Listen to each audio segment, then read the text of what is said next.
Uh,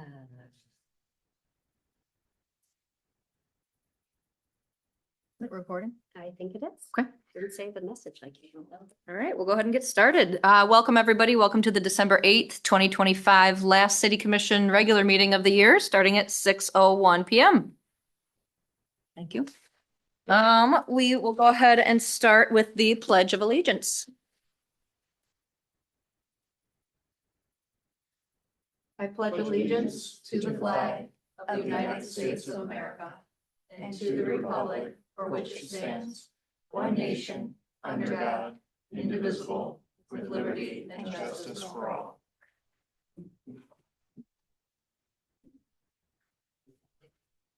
All right, I believe we have one announcement about the snow removal update. Greg, you doing that one?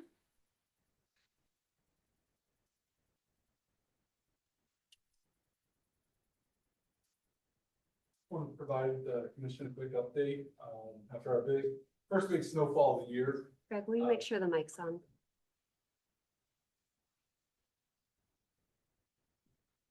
There we go. Thank you. Just wanted to provide the commission a quick update on the snow removal process and some reminders for the community about that process. So the snow came a little earlier than usual, which honestly, it probably came at the worst possible week possible. Half of our team is still getting ready to light up the bluff up, hit that goal of, Friday night for the big event while still trying to do snow removal. So prioritizing light up the bluff, still prioritizing snow removal. It's a juggling act. There's things that didn't get done in as timely a manner as they typically would as a result. Some things didn't get done just because of equipment issues or whatever else. But it was a juggling act all week trying to handle it. Plus we had smaller event after smaller event compounding things a little bit for us. That said, from Friday, November 28th, right after Thanksgiving, through Wednesday, December 3rd, the Public Works team logged approximately 150 hours of overtime and used approximately 100 tons of salt.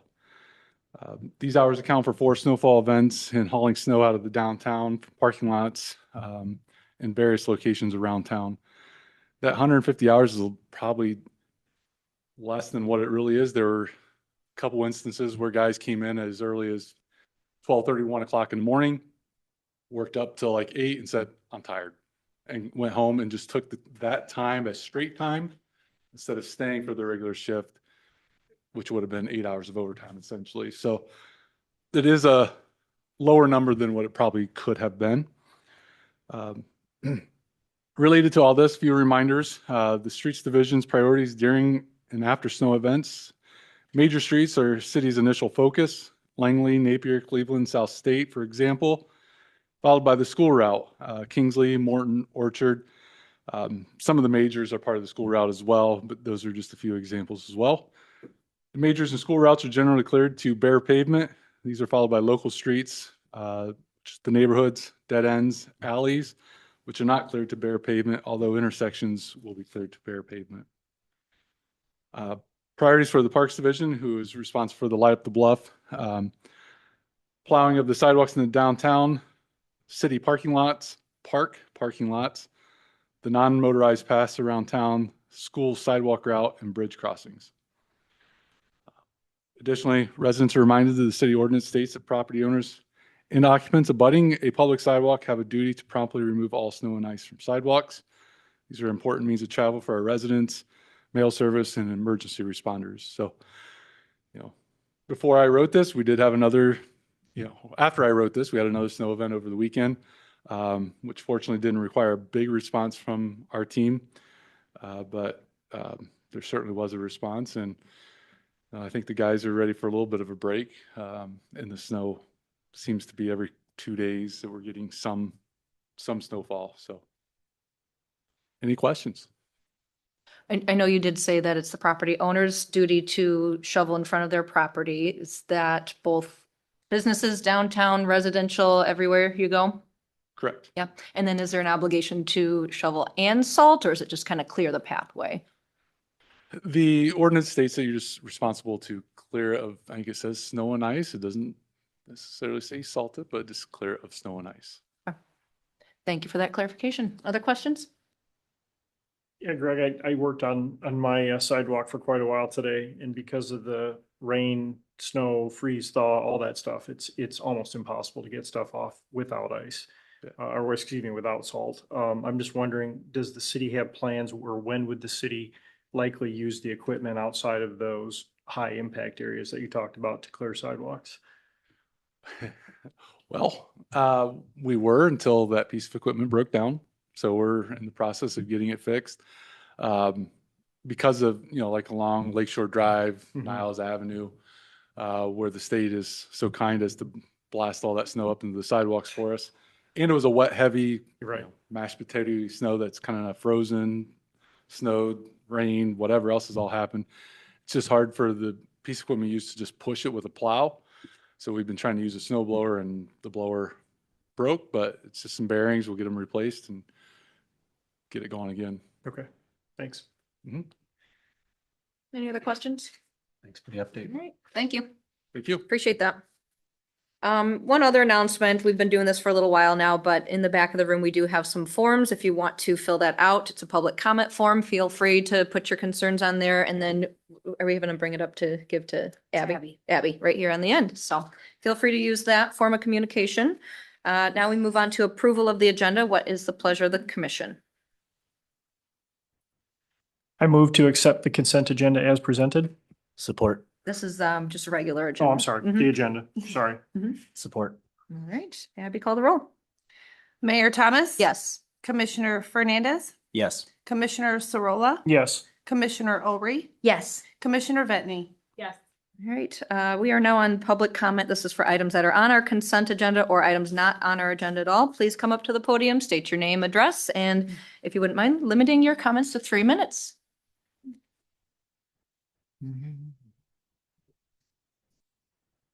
Right here, yep, thank you.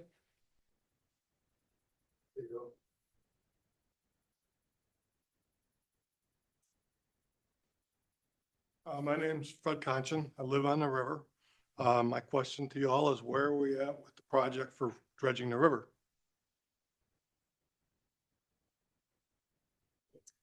Yes.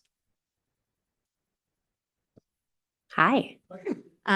So we formed a harbor authority, oh gosh, sometime in the last 6 to 9 months. We have not made appointments to that authority. My understanding is that there's some interest in us doing that quickly. And so we need to get on top of that and get those appointments made. So the authority is created. The county is going to be bringing together the communities that are involved with that, and we need to get our board appointees identified. Do we have a timeline? I think we can do it pretty quickly. So I'm going to work with Abby, our clerk, and Kayla, our comms person, and certainly with our commission to identify candidates, get them interviewed by our subcommittee quickly, and get that back to the commission to appoint. How do you pick the civilian half? There's supposed to be a city person and a civilian person or something like that? Good thing I was just texting with Dan Fetty earlier today. He says the articles of incorporation state that we have 2 direct appointees, not more than one of which can be an elected official. So it can be internal staff or members of the public, but not more than one city commissioner. So it's really up to this board to decide. The city commission gets to make that determination, but we'll see who applies to be part of it. And then from there, the appointments committee usually makes recommendations to the full city commission. How do you apply? We have a form that we use for our other appointments. Okay. What we need to do is we'll make sure that we get it out on social media and that we post it prominently on the city's webpage. We do not have this authority added to our form because it's a relatively new authority. So that's where we need to work together to just make sure we get that updated and get the comms out. All right, thank you. Good Thank questions. you. Thanks for pushing on this so that we bring it back to the top of our list. Appreciate it. And so I have a follow-up on that. Is that something we need to get on our agenda for us to make an appointment or what? Yes, Yeah. yes. So we can aim to do that as quickly as our next meeting, which is January. Yeah, why don't we do that? I think it'll just depend on how many applicants we have. Okay, fabulous. Thank you. All right, go ahead. My name is Jim Schultz. I'm not a resident of the city, but I do use the city's boat launch. And to follow up on the comments of the gentleman previously, if you've had 9 months since this commission was appointed, why are we just not, you don't even have the form ready for people to apply. It's obvious this has fallen through the cracks. This, I believe, is a more serious financial issue to the city than the parking fiasco. I'd like to ask, how much revenue did you get from the city boat launch last year? No one, I'm sure, will have that number off the top of your head, but look it up. I'm sure it was significant. If something is not done to improve the clearance for boats in the river, your boat launch is going to be almost unusable. This is a very serious problem. We are looking at long-term low water levels in the river because of the low water levels of the lake. We are in a low cycle. It's going to continue for years. If something is not done, there is significant financial impacts to the city from the boaters. And if you don't recognize that, you're definitely missing something. The second item I'd like to question or make you aware of or check the awareness of. How many people on this council commission know what St. Joe nuts are? Could I see a show of hands? No. I see none. Don't see a single hand. I don't see a single response, but I do see the mayor nodding her head.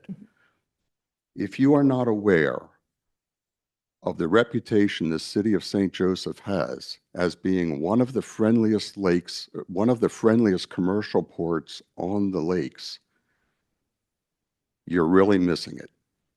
Michael Moran, your harbor master, has done an incredible job of building a reputation and rapport with the shipping companies that come in and out of this port. And he deserves recognition. The city code says that he, from time to time, shall, not may, shall be compensated. It's my understanding he has not received 1 cent of compensation since he started this job 3.5 years ago. He's done an incredible job representing this port. I've tried to support him, back him up, take him out to a ship that couldn't make it in, so we could at least extend a hand of friendship and recognition to this ship that we appreciate what they do. The financial impact of commercial shipping in this area is tremendous. I see things coming up about park plans, and maybe we need to put condos where the loading docks are now, the shipping docks. Do you realize that if we lose our commercial shipping in this port, the Corps of Engineers will no longer maintain the channel outside the river entrance, the channel inside the river, nor the depths of the turning basin. And that's just going to make the river situation for the private sport people even worse. I urge this commission to take more interest in this harbor because a lot of your financial impact comes from the boating community and the commercial shipping community. Thank you. Thank you. That one.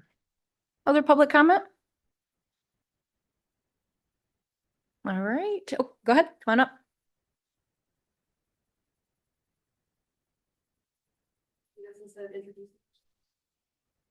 No, you still can. If you want to, that's up to you. Hi, my name's Kathy Christensen. I live in St. Joe. I'm also in the boating community. I just want to support what the two gentlemen said. I've been boating on the river and the lake for 20 years. And the channel, especially on the north side of Marina Island, definitely needs this attention, as well as the whole length that the Harbor Authority would be responsible for. I think especially the people at Eagle Point would appreciate that because it's very shallow there.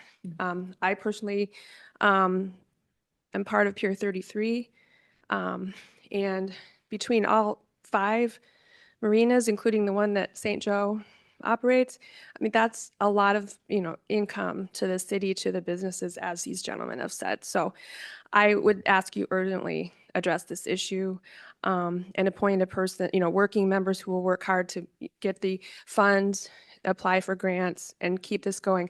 We've boated through this area and New Buffalo and up in South Haven, up in Saugatuck, all completely different situations.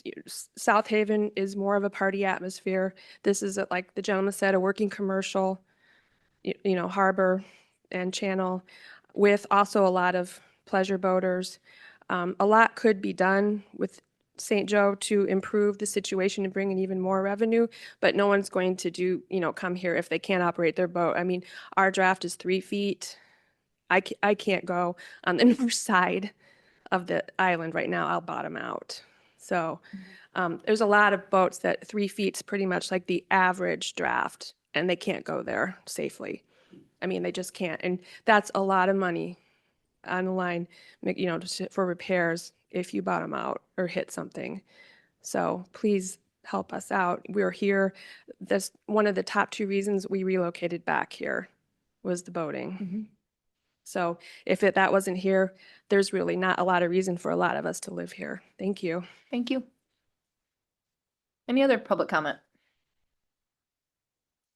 All right, seeing none, we will move along to the consent agenda. Items include meeting minutes of November 17th, 2025, organizational meeting minutes of November 19th, 2025, special meeting minutes of November 19th, 2025, invoice and tax disbursements, correction to previously approved DDA liquor license resolution, Silver Beach Silver Hotel. Beach Hotel. Okay. Yep. Public works surplus items for auction, 2026 poverty guidelines and special event applications, 2026 St. Joe Today winter events. What's the I- pleasure of the commission? Just one quick question. Kelly, does the correction, it's still reclassifying with the MLCC does not affect on our side at all, right? Okay. The entity change, and then it was, it's not a class C, it's a class B hotel license, so, yeah. Perfect. Thank you. That's how I read it. I just wanted to make sure. I move to approve the consent agenda as presented. Second it. All right, Abby, call the roll. Commissioner Fernandez, Yes. Commissioner Sorolla, Yes, yes. Commissioner Ulrich, Yes. Commissioner Bettany, Yes. Mayor Thomas. Yes. All right, on to old business. We have Michigan Gas Utility Franchise Ordinance, second reading. Right, this is before you for a second reading on the Michigan Gas Utility Franchise Ordinance. This was approved for first reading at the November 17th City Commission meeting. It's the same ordinance except for a few minor editorial corrections that were made after the first reading. I don't know if anyone has any other questions. There are no substantive changes to it. And if you're still in agreement with it, I would request a motion to approve the second reading as proposed. Any questions? All right, I move to approve the second reading of the Michigan Gas Utility Franchise Ordinance as proposed. Support. any public comment on this item? All right, Abby, call the roll. Commissioner Sorolla, Yes. Commissioner Ulrich, Yes. Commissioner Bettany, Yes. Mayor Thomas. Yes. Commissioner Fernandez. Yes. Thank you. Thank you. All right, item number 14, under new business, we have audit report, June 30th, 2025.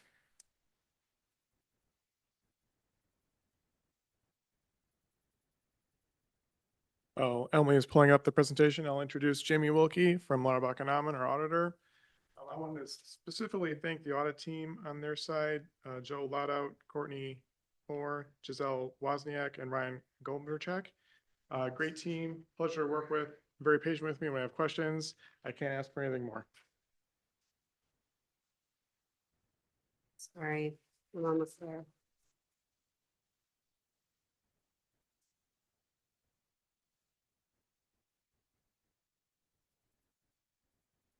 One of these two? What am I doing? Yeah, now? it is. Presentation. Printed. This one. Yes, thank you. Sorry, Jamie.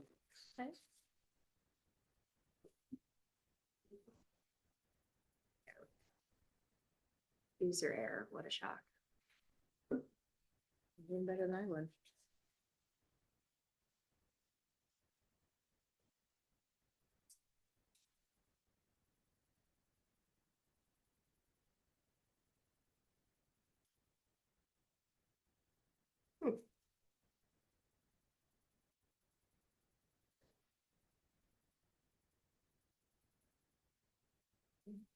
That's frozen.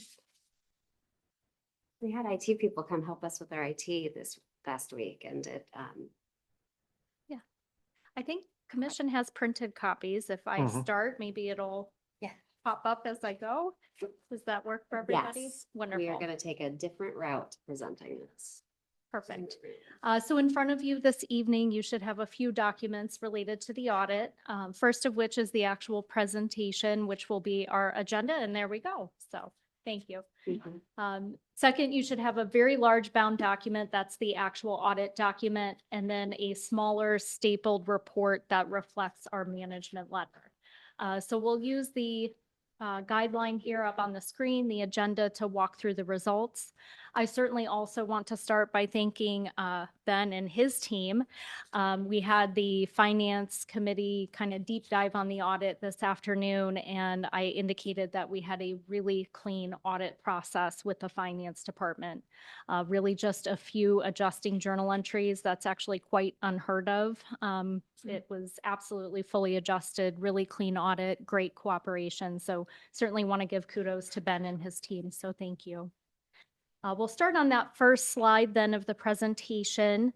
And as I indicated, Ben's outstanding job created what we call clean opinions, and we'll talk about that as well. We do issue 2 required communication letters as well as part of the overall audit process. The first of which is what we call the SAS 114 letter. We did not provide that printed for you all tonight. That is really our standard communication of things that went potentially sideways in an audit is really the gist of it. So these would be things like disagreements with management, if we had journal entries proposed that Ben and his team kind of refused to post to the system. We did not have any of those issues, so it was truly standard communication saying that everything as we would intend with the audit went as it would hopefully go. So thank you again for that. We do have the management letter. That's the other stapled document in front of you.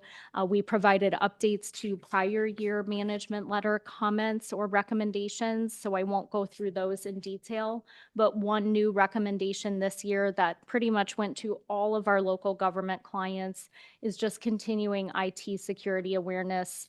We are seeing an uptick, unfortunately, kind of threats against our local government group.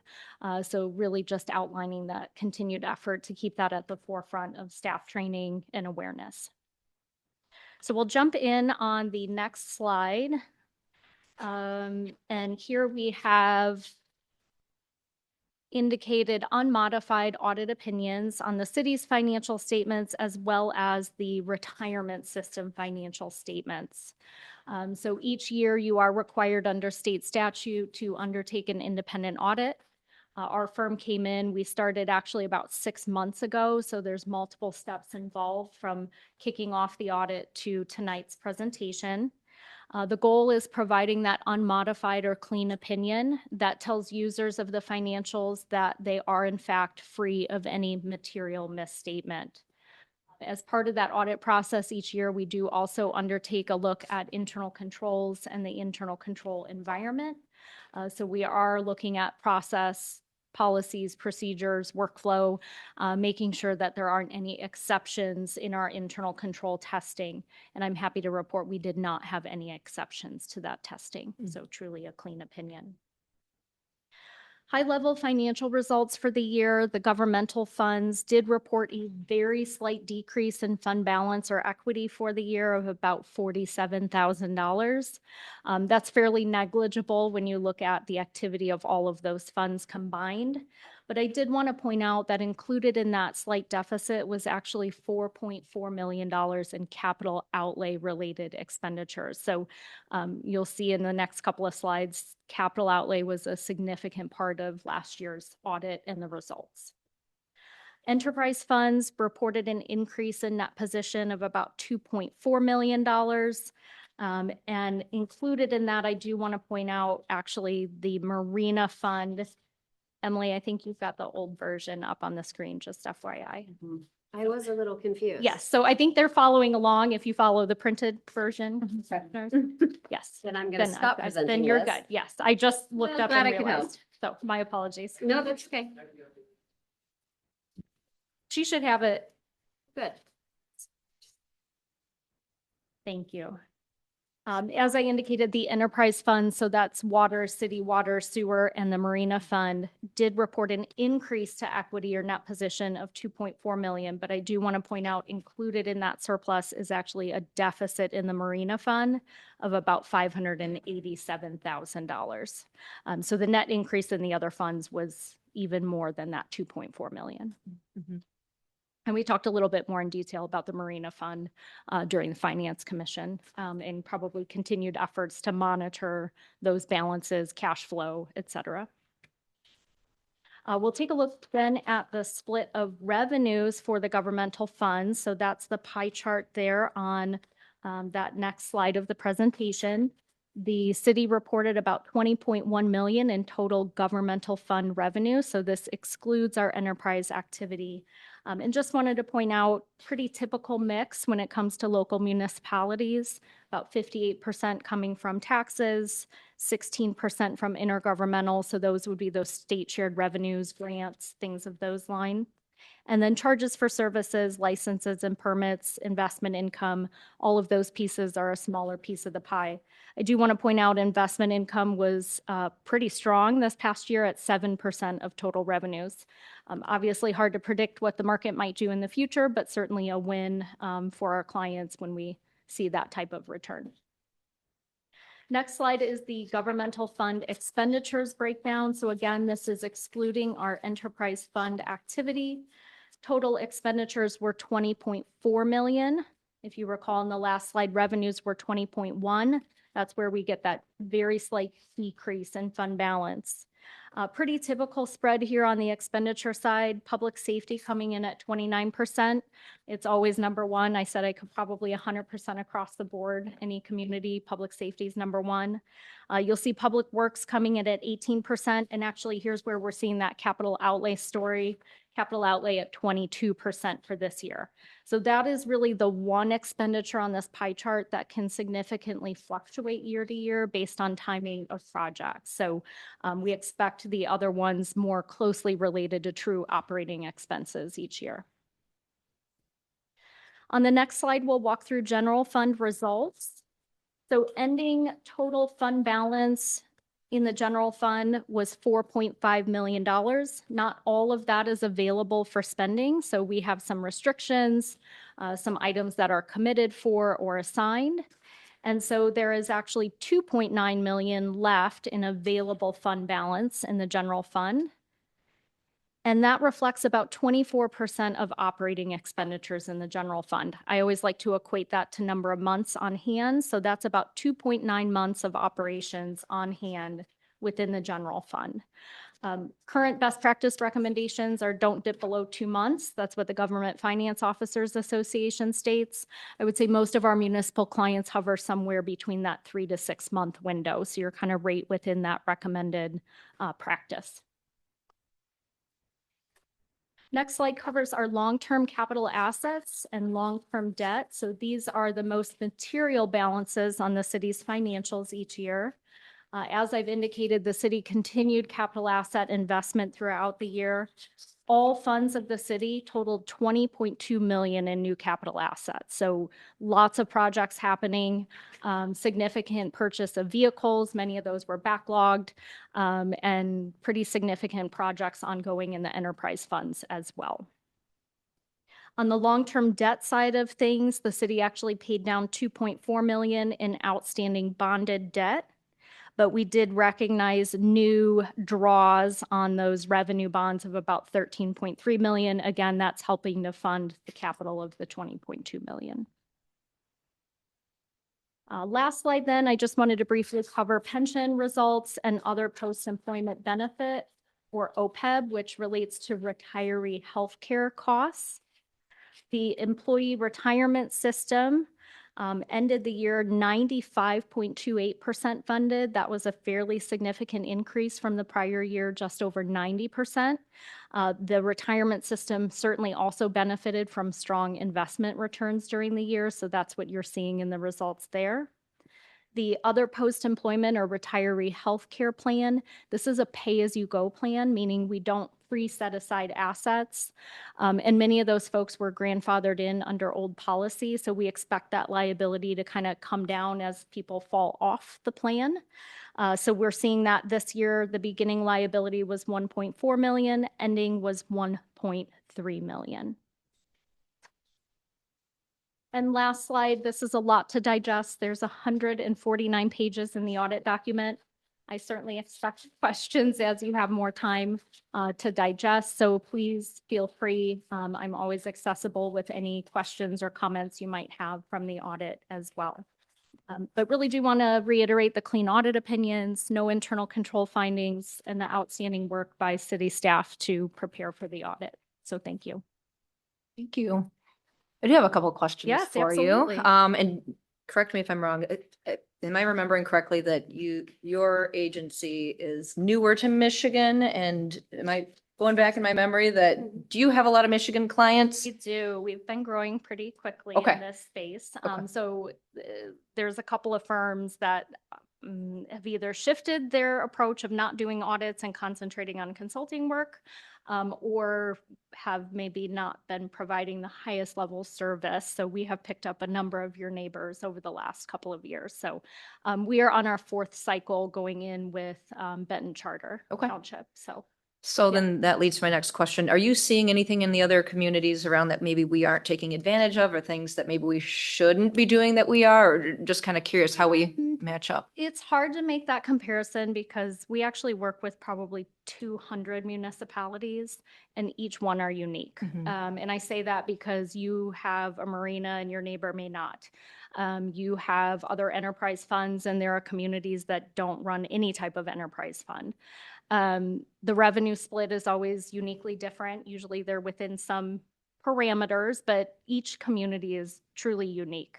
I think one of the items is on your agenda later today of self-insurance versus, fully insured. That's kind of a concept that I think, Ben has realized kind of digging in to say, is there a better alternative for the city? What we focus on is that general fund reserve balance, quite frankly. That is a statistic that you can stack up to your neighbors. I think post-COVID and going through something like that, a lot of communities were starting to build that reserve just to make sure that we have enough on hand to cover operations if truly emergencies happen, catastrophes, those types of things. So that may be something to look at in comparison to your neighbors. I think some folks may have some higher balances of 5 months or 6 months in reserve. Thank you. Other questions? My question, I think, is for Ben, but it's relative to the presentation Sure. that you just gave her. Maybe you could answer it as well. When we talked about this, Ben, we talked a little bit more about the Marina Fund. And we came to the conclusion it's not a structural deficit. It is a unique deficit. Maybe you could just give a quick 30,000-foot view of why that is. Yeah, so if you look at their current assets, current liabilities, they're okay. They're operating okay. It was the spend down with the dredging project that really shrunk their fund balance, and which led to this. So I think going forward, having more capital asset or current assets on hand will help relieve the situation. Okay. Thank you. Any other questions? All right, what is the pleasure of the commission? We don't need an action on this. Fabulous. If the commission is pleased, they can just accept the report. We shall accept your report. Thank you. I appreciate that. And thank you for having me this evening. Yeah, thank you.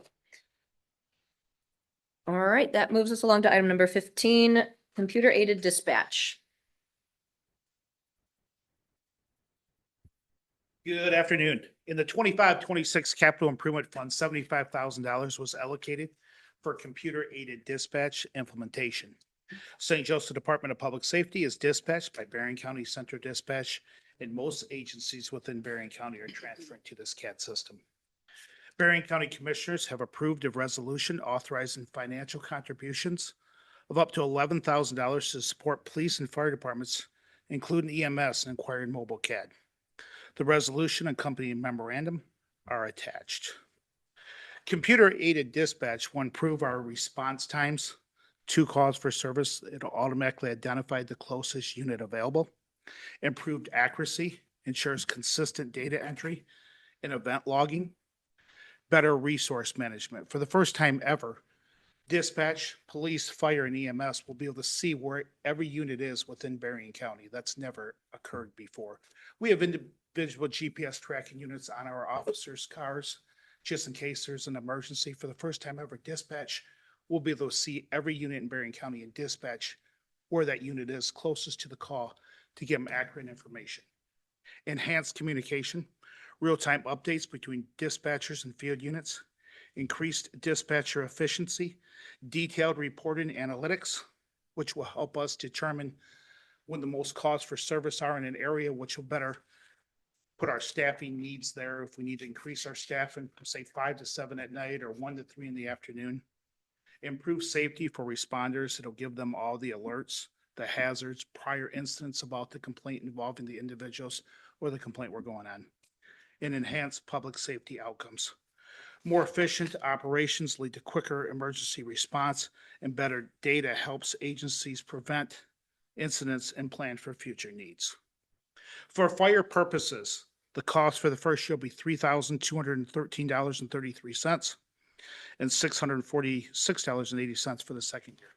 Berrien County reimbursed $3,000, resulting in a net cost to the city of $213.33 from the fire side. The police side's a little more expensive. For police purposes, the cost will be $1,481 and some change. We'll need 26 personnel with CAD access for a total of $38,524 and some cents. After an $8,000 reimbursement from Berrien County, the net cost will be $30,524.46. So to add CAD to our system, the first year will be $30,737.79. The second year will be $18,022.86, and it will continually go down from there. Any questions? And all of that is under the $75,000 that was. That was for two-factor authentication, which we still have to do. I know you told me earlier that Michigan State Police is not choosing to utilize this, but is every other local community, police department? Majority of departments are. Some did not budget into their budget this year, so they'll have to come on board in the following year. The county is kind of The urging coun- people to do Berrien this. County and Niles Township were the first two agencies to do it. So they've been running with CAD now for over 2 years. Any issues that they saw over the first couple years? No, my son has CAD in Berrien County and absolutely loves it. Awesome. All right, this seems like a no-brainer.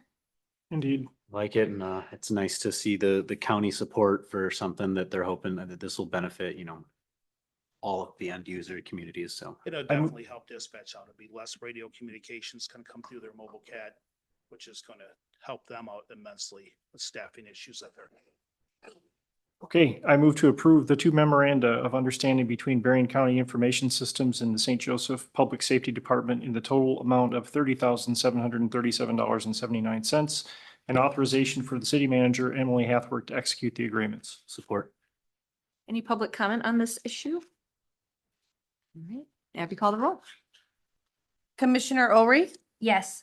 Commissioner Vetni, Yes. Mayor Thomas. Yes. Commissioner Fernandez. Yes. Commissioner Sorolla. Yes. Thank you, Steve. Thank you. All right, item number 16, ordinance amendment, chapter 13, International Fire Code.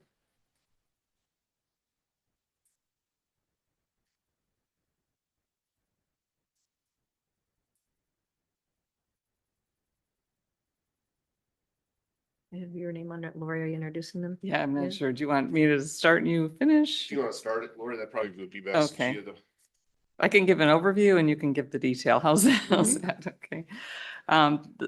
Basically, the Public Safety Department has requested an update to the International Fire Code, which the city has incorporated by reference in one of their codes of ordinances.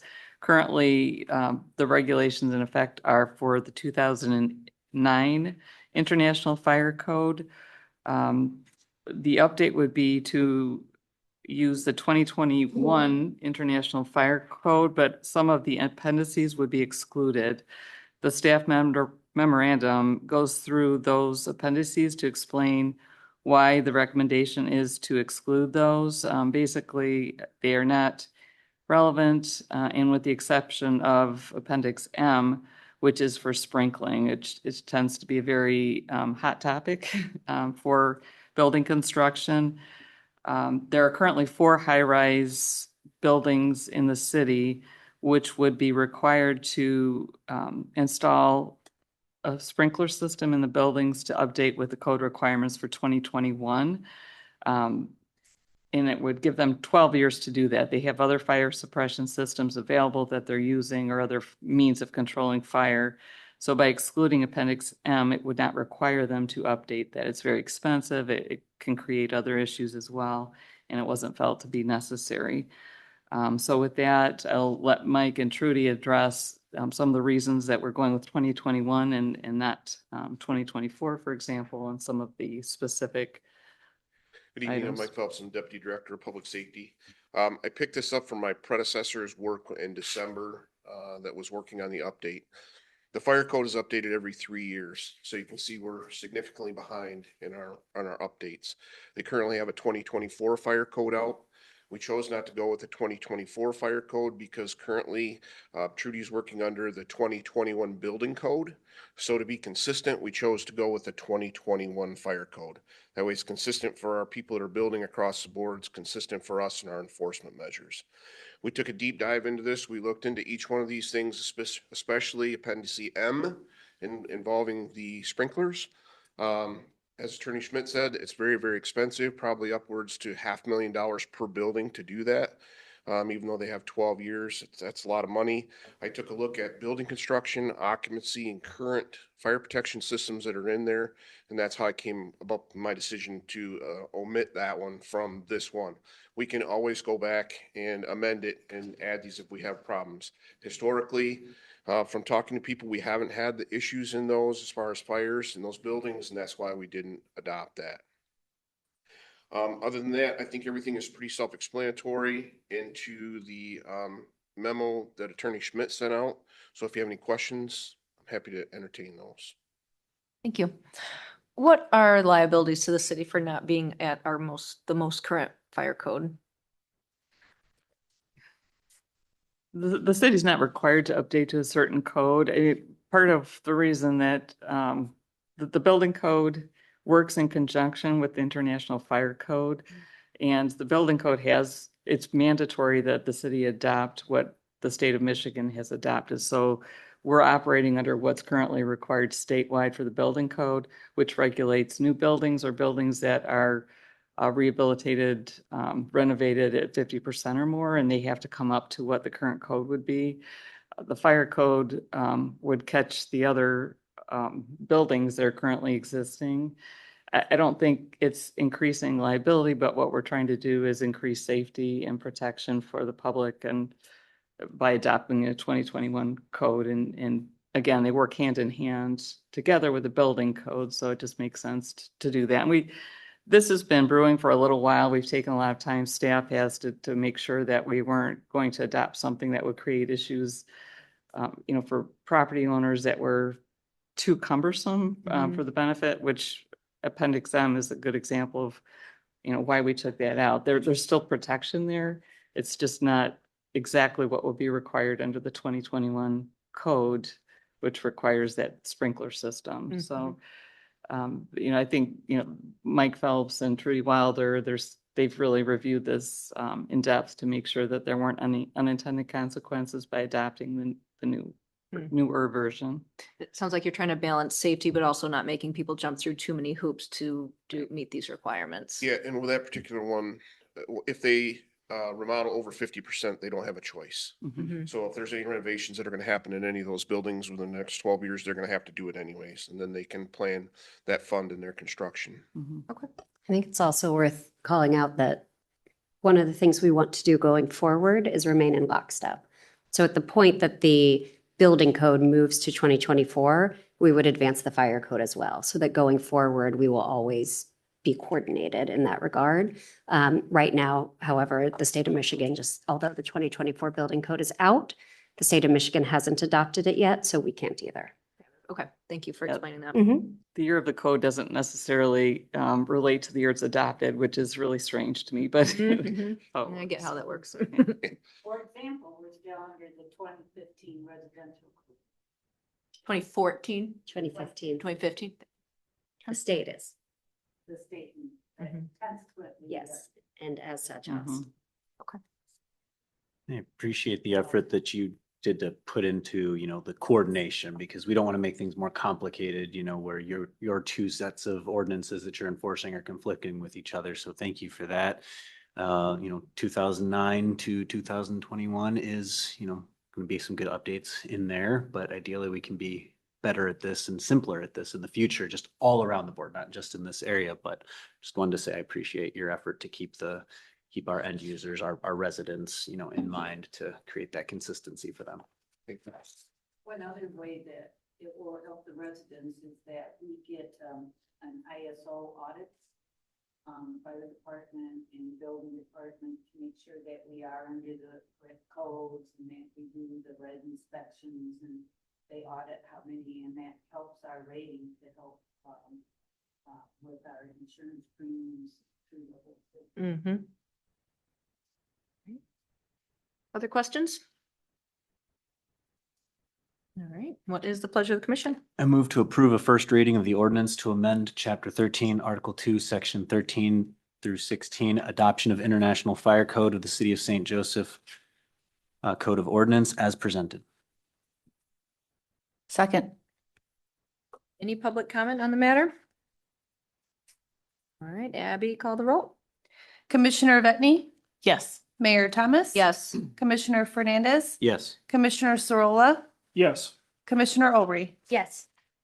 Thank you. All right, item number 17, West Michigan Health Insurance Pool.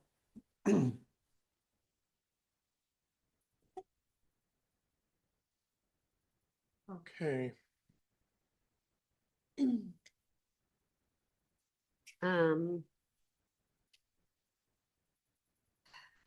Sharing to our friends at home. There she There is. it is, okay. Okay, so tonight we're asking for you to approve a resolution, and that resolution will approve entry for us into the pool, as well as name the city manager as a trustee and the finance director as the alternate trustee. So what is the pool?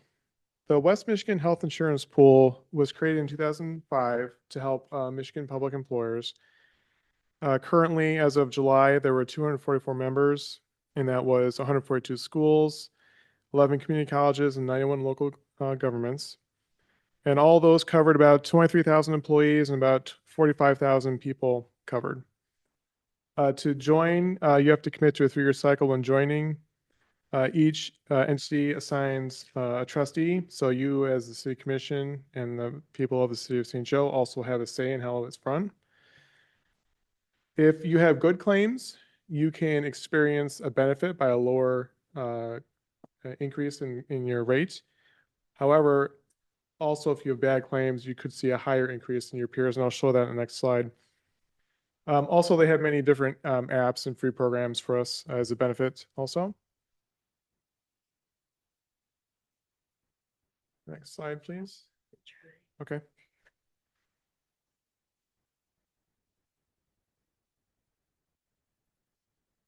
Okay, so here are, yep, this is perfect. Here are the claims for the past 5 years in the pool, and I'm showing this on the next slide too, it has more detail.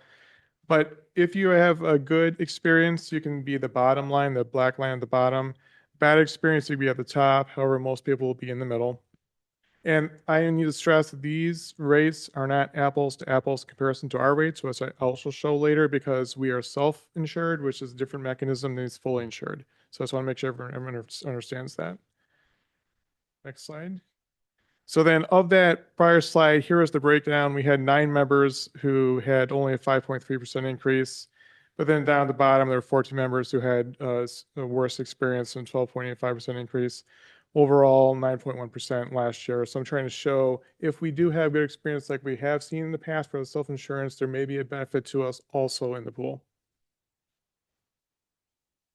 And then here is our rates increases or decrease in some cases. And I have stressed these are not apples to apples. We're comparing our self-insured to full insured changes, but I just want to show you that the history of our rates themselves.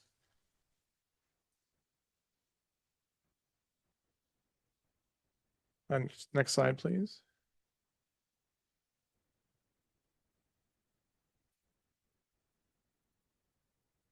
Okay. Here is our how health insurance rates work in Michigan. In 2011, Act 152 was passed, and the purpose behind that was to limit how much public employers could contribute to health insurance.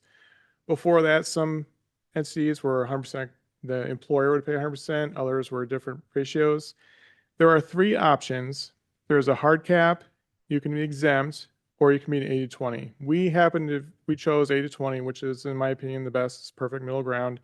You could also be a hard cap where the state will publish a rate, and that is the top that the employer can contribute, or you as a commission could opt to exempt and then contribute more than either of those two. But the 80-20, I think, is the perfect sweet spot. And we adopt that annually, correct? Oh, just one time back when you adopted this for Act 2000 for the 152. Oh, okay. Our current census in our system is 16 single plans, 12 two-person, 43 family for total employees of 91. So keep that number in mind. 91 is going to be important on the next slide. And total lives covered 240.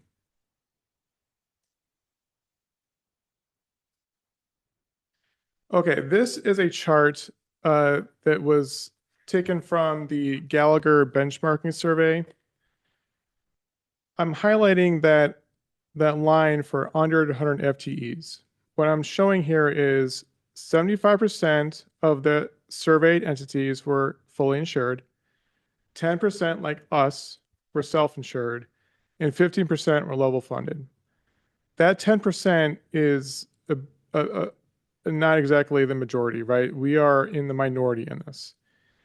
And why that's important is because there's an actual statistical credibility of claim costs that tells us you need 250 FTEs to make use of your data, to use of your experience.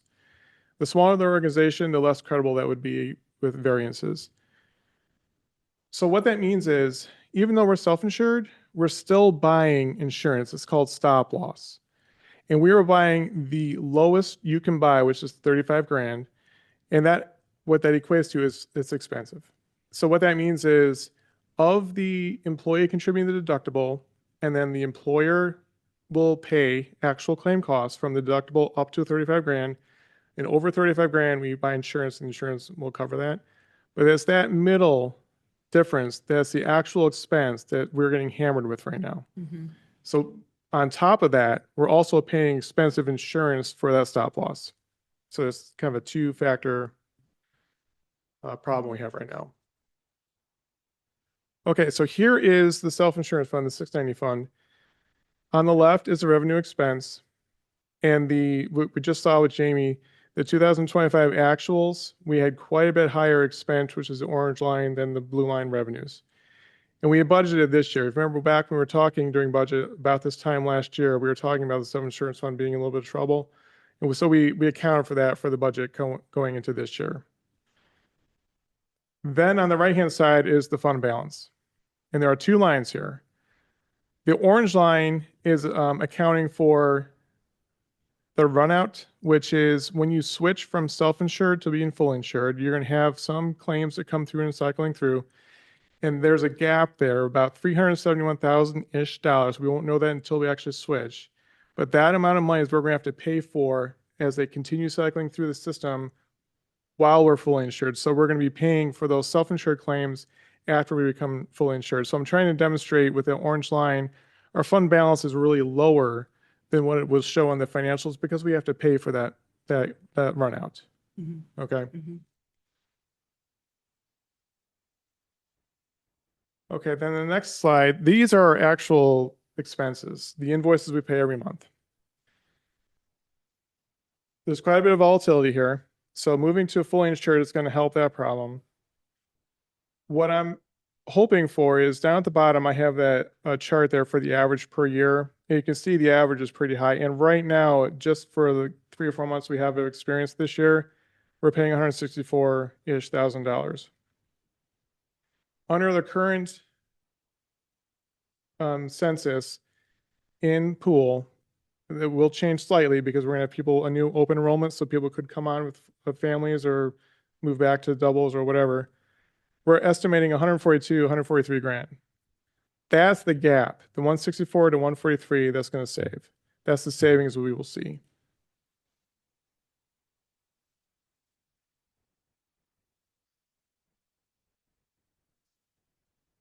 Okay, so here are the rates themselves.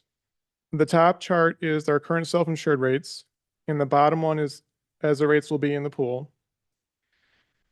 The rates for the employees won't change very much. Some will see a decrease. A single will go up 16 cents a paycheck. But I want to focus on the gross, which is the annual. That's what we pay both employer and employee annual. Our self-insured is quite a bit more expensive than the fully insured because as we just experienced on the prior slide, the invoices are projected to be lower.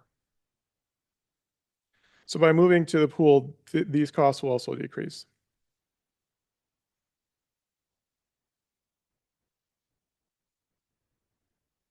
Okay, so now let's talk about the changes. And in the packet, I have a chart from Gallagher, our health insurance consultants, with detailed each change. I'm just going to try and go through this real quick here, but the actual details in the packet, it's the green highlights are the changes for the different plans. GLP-1s are not covered for weight loss. They're still covered for diabetes. And that's not unique. We're one of the last ones to still cover those. So moving to the pool, most people are experiencing that right now where they're not covered for weight loss. It'll affect roughly 4 people as of August for us. However, the Fed does have a deal with drug makers that could bring that back in. I'm not super 100% clear on the details. The details appear to be tariff related. So if the tariffs go away, I don't know what that'll do. But I think right now we're going to be okay with those coming back in, but we'll see. We're not sure. Out-of-network deductible will increase. In-network annual co-insurance maximum will change. Annual out-of-pocket maximum for out-of-network decrease. Out-of-network contraceptive devices will not be covered. In-network specialist and online copay will increase slightly. In-network specialist consultation urgent care will increase. Out-of-network home health coverage will decrease. Out-of-network infusion therapy coverage will decrease. Non-medically necessary abortions will not be covered. Out-of-network organ transplants will not be covered. Outpatient diabetes management coverage will increase, and they have other programs that employees can take advantage of. Out-of-network medical equipment coverage will decrease. Private duty nursing care will not be covered. In-network hearing will now be covered. And in-network pharmacy coverage copay will increase, and out-of-network will not be covered. So what we're asking for is the approval of the resolution that'll allow us to move to a fully insured pool plan and name the city manager and the finance director as trustee and alternate trustee.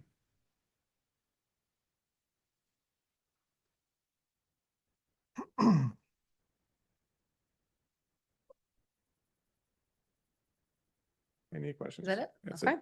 Questions? Yeah, Ben, on that, does the stop loss cap amount come in a different amount than Yeah, 35,000? we could buy less. So you could, a higher stop loss, which would mean we pay a Sure. bigger chunk, but it would be less insurance. Gotcha. Yeah. And they did that back when we moved to self-insured. They knew they didn't have the information to make use of the data. So that's why they were buying the insurance. Mhm. So that's why we have that high stop loss. But in your analysis, the other products that are out there with regard to a different cap, your analysis still says this is the better route for us. Yes. Yes, for sure. Okay. And it comes down to the number of FTEs. Yeah, We just don't have the volume. really. And this is more than anything is about risk and the Yes. reduction of risk for the city. Yep. I'm looking at page 329. I have the blue and the orange lines and the bar Yeah. graph and everything. Am I reading this right? That seems like historically we kind of got lucky that we didn't have. Yes, we experienced great, great claim experience. Mhm. Yeah. Okay. And only now it's starting to become an issue. How do we know that that trend is going to continue and it's not going to kind of revert We back? don't. It could go back and we could have great claim experience again. However, we're willing to risk that the lower risk to the city is a greater benefit. Okay. Because what the problem is, if the self-insurance fund doesn't have the money, it's got to come from somewhere, which would be, in this case, the general fund. General budget. Mhm. And we don't have that much to contribute as ongoing to the self-insurance from the general fund.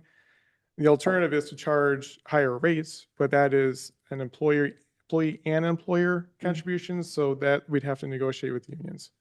This is much better from a budgetary standpoint too. It's a known, Yes. it's a known Known number factor, yeah. with a capped increase. Yeah. Yeah. So Safer it's route. predictable. Yeah. Yes. Okay, thank you. Any feedback from the city employees about this? Great question. I sent an email out to the unions first and received no responses. And I sent an email out, I guess it was Friday, to all staff to let them know. I didn't want them to be surprised when they saw this on the agenda. And I did get one response. Thank you, Jill, who said thank you. And no one else had anything to say. They know open enrollment will start immediately. So we'll get information out to them immediately, assuming it's approved tonight. But no concerns have been expressed. Thank you for that. Yeah. Programs, what the employees will get in terms of their benefits, when I review this, it's very comparable. The big benefit here is reduced risk to the city. Yes. So everything makes sense, and we're certainly not able to fix the issues with the healthcare system, but how we fit into them and the risk that we absorb in that portion. I move to approve the resolution authorizing public entity membership in the West Michigan Health Insurance Pool as presented. I second it, but I have a question. Okay. So the rate per year will depend on the claims, correct? Will Going it go up forward. and down? Yes, Yes. so, that chart that had the 3 lines, if we experience better claim rates than our peers, we would be bumped into on the screen right now, we'd be bumped into the lower rates. However, if we experience worse experience, then we could be, down into the higher increases. And right now, because we're self-insured, we experience those higher rates anyway, so.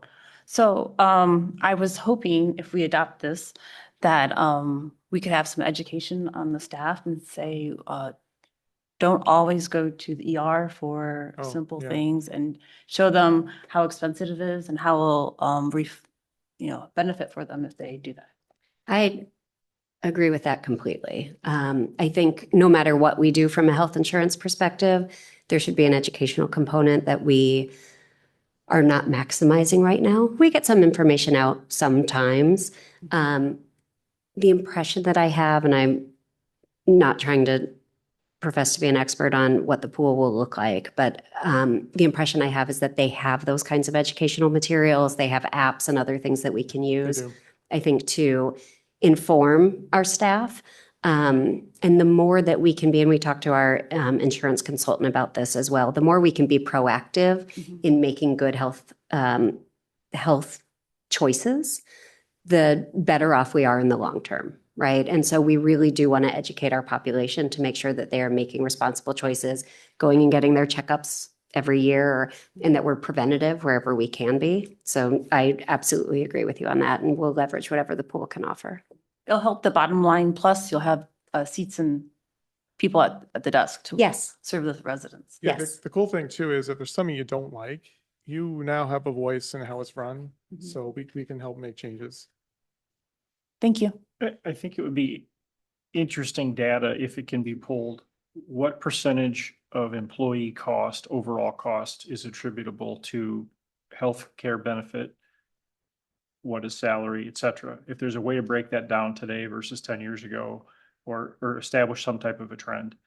I just think it would be interesting information to have and would be important to communicate to the staff. Because it kind of goes to the total benefit package that we've been kind of working towards for the last 6 months or so, about having a better understanding of that as we negotiate with unions, as we bring on new people, as we're trying to, enhance our talent pool, all those things. Having a grasp of where we stand on that, I think is valuable information. Do you think that's Yeah. data that could be extracted? I don't know. I will talk to Samantha tomorrow. We get reports regularly. I don't know if we get the kind of reports you're talking about or how far back we can go. But I assume there is quite a bit of data. Usually when we meet to review this, there is Yeah, we'll significant amounts of data. have a much better understanding now in our current system because we've changed, we've re-engineered the way that benefits are being attributed to in payroll and cloud. Okay. So hopefully this budget cycle, we should be able to show you each person's pay and benefits, Okay, which will give you the employer cost. for sure. Great, thank you. And we'll look back and see what else we can pull. Yeah. Thanks. Yeah, thank you. Good question. I'll support Michael's motion. I think I think Lisa got it. oh, you did already? I'm Yep, sorry. yep. Okay. We just had lots of questions following that. Any other questions, comments before we take public comment? Okay, any public comment on this issue? All right, Abby, call the roll. Mayor Thomas. Yes. Commissioner Fernandez. Yes. Commissioner Sorolla, Yes. Commissioner Olbrich, Yes. Commissioner Bentley. Yes. Thank you, Ben. All right, last item on our agenda, CSO Storage Project Professional Services.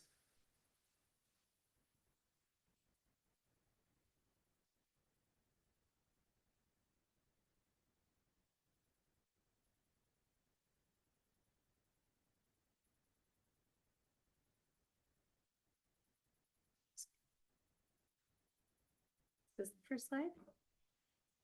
This is right. Okay. Okay. So city staff is requesting to hire Waytrim to complete design and bid administration services for the CSO storage project this evening. This is the second phase of the CSO storage project, the early action phase, which included the construction of a diversion chamber and an upsize the underflow pipe. It was a 12-inch pipe. We increased it to a 12-inch pipe, or I'm sorry, 24-inch pipe in order to direct more flow toward the wastewater treatment plant, basically optimizing our flow regime in order to optimize the size of our storage tank. We don't want to make it too big or too small. So the early action project on this drawing is shown in blue. The future CSO storage tank project is shown in yellow. And then the existing sanitary piping that you see there is in red. So obviously the CSO storage tank project will pick up where the early action project left off.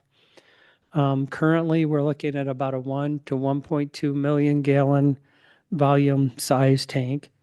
And this will also include the gravity mains, the force mains, the pump station to make all of this work.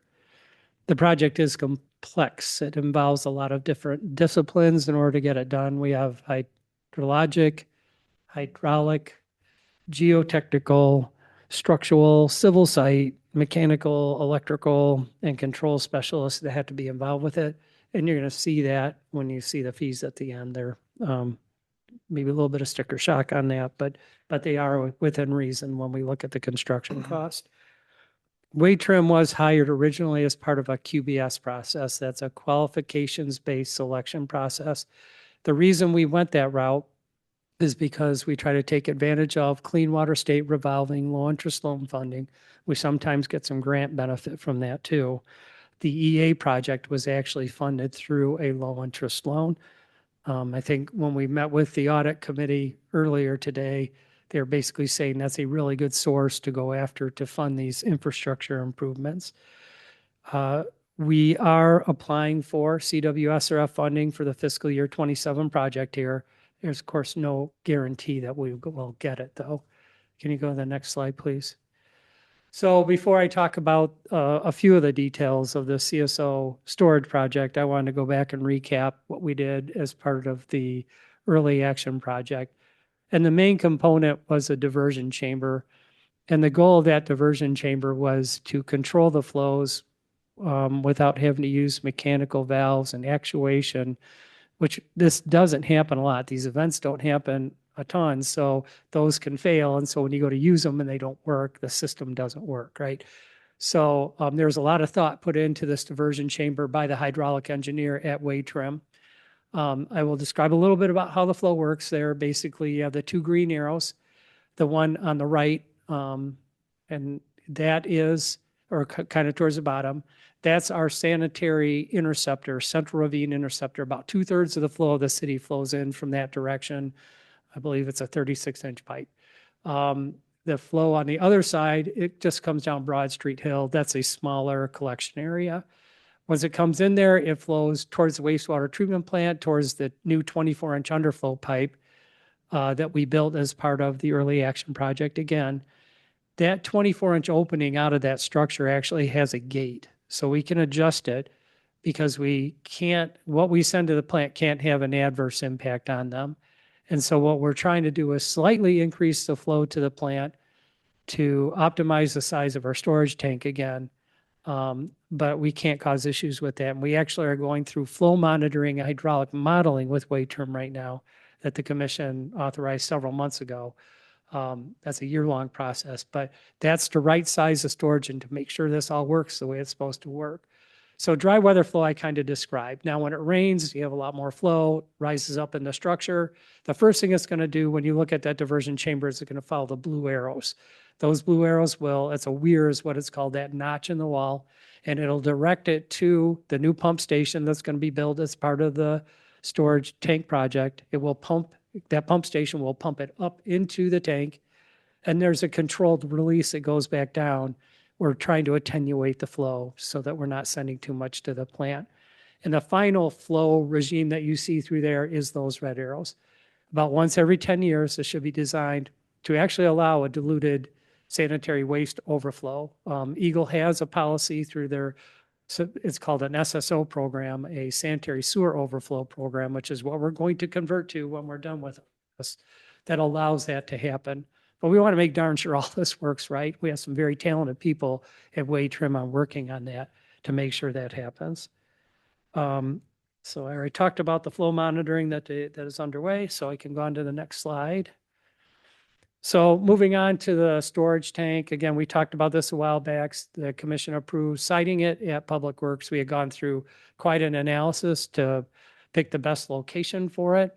It will be to the right of the Public Works building. That's just west of it, kind of across from the box factory. You can see in the plan view, the renderings up in the upper right, the plan view of it, so you can look down and see that circle, green circle, shows the arrow. The vantage point essentially is what you'd be looking at it from the street. If the tank ends up being the 1 to 1.2 million gallon range, we're looking at about an 80-foot diameter tank that's about 28 feet tall. And then that upper left picture just shows what a concrete reinforced tank looks like when it's under construction. This is showing the pump station. So again, I wanted to show this rendering / schematic so you get an idea of what's involved with it. More so than what you have is a wet well that the flow goes into, the pumps are in that, it pumps it up, and then you go through a valve chamber and it allows you to kind of control the flow going to the tank and take pumps out of service when you need to and that sort of thing. But the bigger thing here is you see those white lines that are going down. And those are going down 80 feet into the ground. Those are piling because we've talked about the soils of Public Works being pretty poor. They don't have a lot of soil bearing capacity. So we have to support the structure. Otherwise, it could settle differentially and then we have all kinds of problems. Again, that adds cost, that adds complexity to the project. Next slide, please. So this is a breakdown of the tasks of Wade Trim's fees that they see needing to be done. You can see it's pretty involved. We have to talk to regulatory agencies. We have to coordinate with the joint wastewater treatment plant. They have done some site collection of data, but will need to do more out there before we do the design. And we will be needing to coordinate with the joint wastewater plant throughout this process. And then you see there's various periods, 30%, 60%, 90, 100% design phase where they deliver plans to the city. Staff goes through them, both the engineering department and public works department, make sure that we're getting our input in there to make sure everything is being done. Well, we're having our input because we're going to have to operate it in the end of all of this. That little table you see below is what I use when I essentially sole source. And again, we have to sole source because of the qualifications-based selection process. But there is a publication that the American Society of Civil Engineers puts out that talks about, getting a good project from a consulting firm. That's not the exact title, but I can look at those curves. There's a formula I can punch in. So for an estimated construction cost of between $14.5 million and $17.8 million, we know about where the fees should land. Now you can see those fees are actually under what we should be looking at the complex line here for one thing. So you can see the percent of construction, regardless of where it lands, is below that. That's because this chart includes the construction administration fees. So those will come later. So there will be more cost. Another thing I should add too is that Wade Trim is billing on a time and material basis. So if they don't need to do some of these services, we don't pay for them. I think they do a good job of identifying pretty much any possible contingency and what the costs are associated with it. Most of the time when we have dealt with them, they've come in under what they've estimated, which is obviously a good thing. So again, we're asking to hire Wade Trim tonight. No need to say one more thing. There are National Pollutant Discharge Elimination System permit requirements that we have to meet. That's why we're asking to do that today. We have to have the design ready for permitting in March of 2027. And we have to start construction in July of 2027. If we get the CWSRF funding, we actually have to be sooner than that. That March date doesn't work with their very prescriptive milestone schedule to make sure that we get the plans in, they get approved. We go through the Michigan Municipal Finance Authority to get it bonded. So that's why we're asking to do this tonight. Want to get well out in front of it so that we're doing the project correct. So again, hiring Wade Trim for $1,327,500. I do ask that you make a contingent on Attorney Schmidt drafting another amendment to this. We've had several on this project to the original contract. And then also that sometimes we have to negotiate with Wade Trim on those terms. So those terms have to be approvable both to the city attorney and myself before we'll ask City Manager Hackworth to sign it.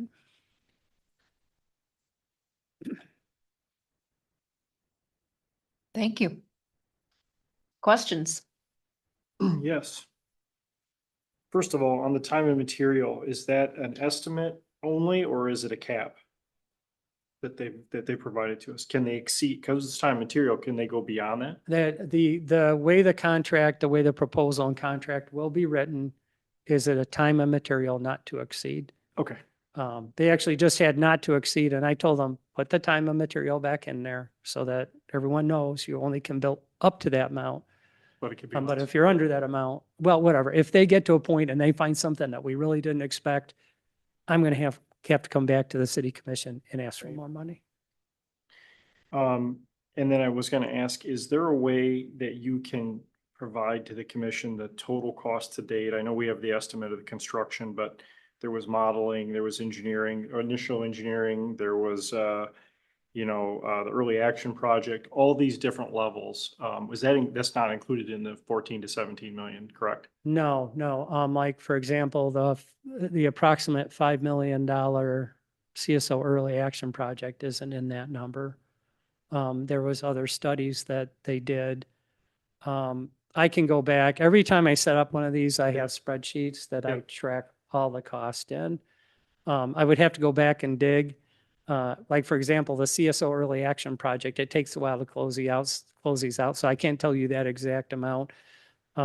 Are you simply looking for wait terms fees, or are you looking for the To the total? whole project. If you can identify what the costs are and what the amount is, so we know where we stand today and then what we project going forward. I can do that from, well, can you flip a couple slides?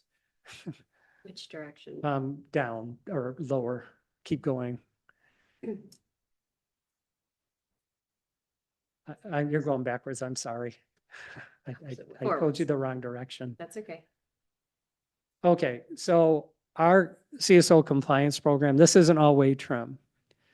But one of the things that we have done over my time here at the city is we have had multiple MPDS extensions, because what we didn't want to do was build a CSO storage tank and then have it not work, because I knew that we initially had more inflow and infiltration project problems than we probably thought.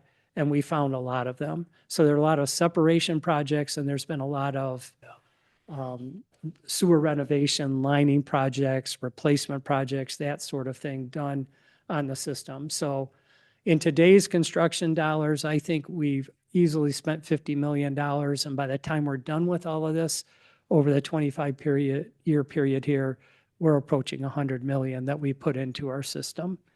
That wasn't all way trim. We worked with a couple different consulting firms before that. I don't want to badmouth them because I think they did a fine job, but there are some key retirements. There were two firms that were teaming up, and there were some key retirements at the firm that was doing the hydraulic modeling. I lost confidence in them. So we brought Wade Trim in 2019, and we've kind of switched gears because not only do I feel comfortable with them, but Eagle feels really comfortable with them too. They're very well respected. So I just want to make sure, if you want me to go back and look at what Wade Trim has done to the present, I can do that. No, it wasn't specific to Wade Trim, it was specific to the project. Just trying to have a better understanding of what the entire project is going to cost.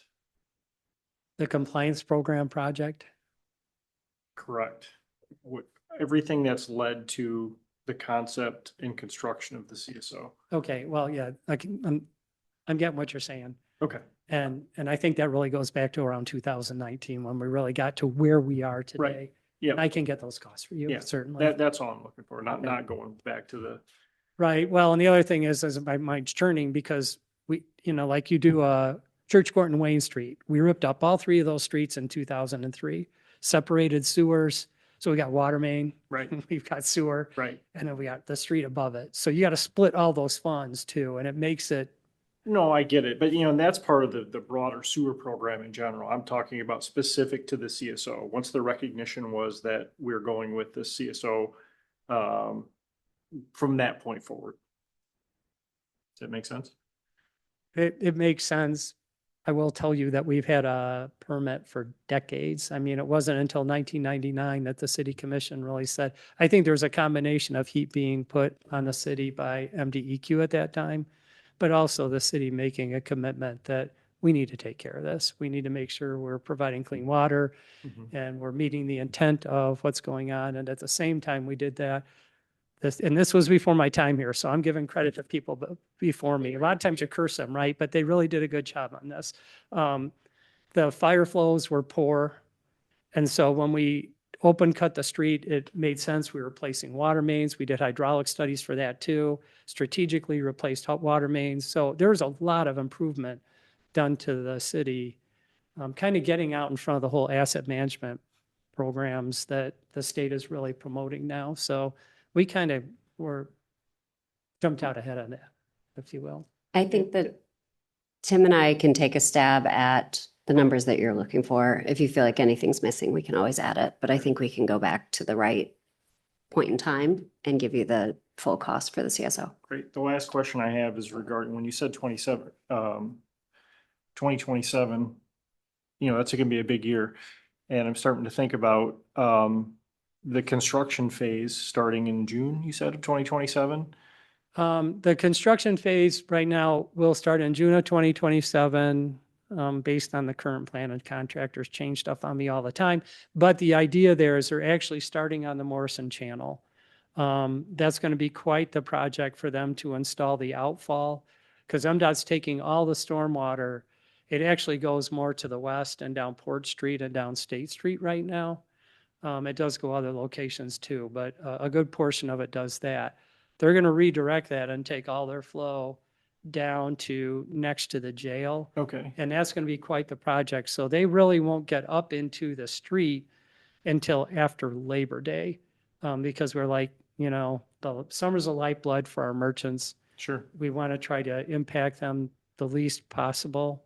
And by the time spring rolls around of 2028, we should have, I believe it's Ship Street open, Port Street underway, but from Ship Street to, I don't know, that area should be open so that like the Blossom Parade can get through that intersection. 2028 is going to be a rough year for the downtown, no doubt. Yeah, and I'm just thinking, we've got the Marquette project that's Yeah. planning to finish in Q1 of 2028. Obviously Main Street in 2027. And I'm thinking Broad is obviously a main artery off of that. You don't anticipate, because when the construction of the on-site concrete tank, you don't anticipate any traffic issues given all that's going to be going on.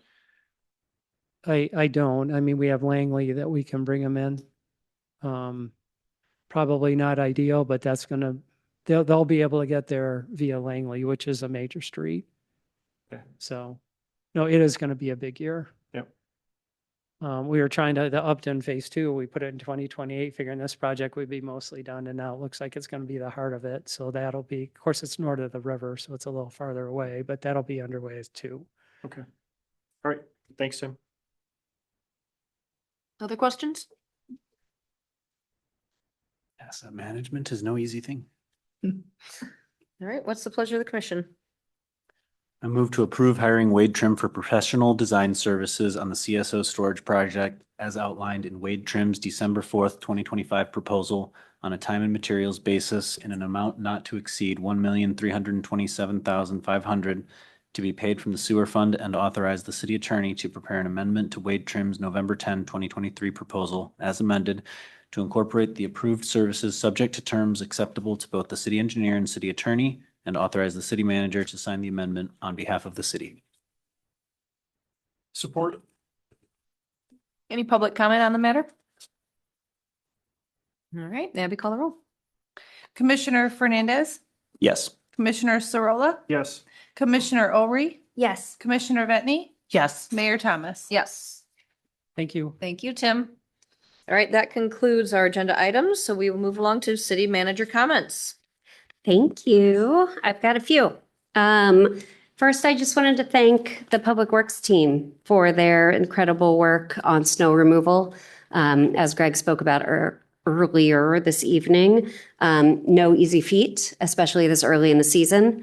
But they have been all over it and have been communicating really closely with public safety and with me, and just want to give a lot of credit for that hard work, all the while getting Light Up the Bluff ready to go. And it is gorgeous. If anyone hasn't been down there yet, please be sure to take a look.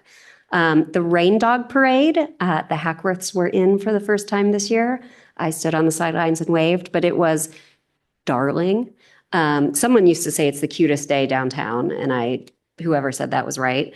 But what I was going to say is that to warm up, I took my 7-year-old into the toy company just before the parade was ending. And when the parade ended, there was such a crowd coming into the toy company that we couldn't get out. So that's what you want to see in your downtown in December. So that was awesome. In addition to that, I just wanted to thank the team who worked on the fire code. It is way overdue, and I'm thrilled that it's in place. And thank Ben for his work on health insurance. I think that his effort to de-risk and sort of stabilize this for the city while working really hard to ensure the same level of care, of course, with some tweaks, is just phenomenal. We're very lucky to have him and his efforts. Thank you. Thank you. All right, commissioner comments? Nothing? No? All right, well, I wanted to echo the sentiment about all the events that we had this weekend. Thank you to all staff who made it all possible and worked hard. I thought Light Up the Bluff was really really lovely. We had the choir singing and it was a little chilly, but it's supposed to be for Light Up the Bluff. So thank you for all that. And to your point, Emily, about bringing people downtown in the shoulder season when it's colder, and this is exactly what I've been talking about. A lot of us up here have talked about bringing more people downtown. So thank you to St. Joe today too. Paul, you're here. So it's always a great partnership when we can see people coming downtown and filling our streets even when the tourists leave. So yeah. All righty. I think that's it. So we're going to end our meeting. What time is it? 7:30 on the dot. 7:30. All right. Happy holidays.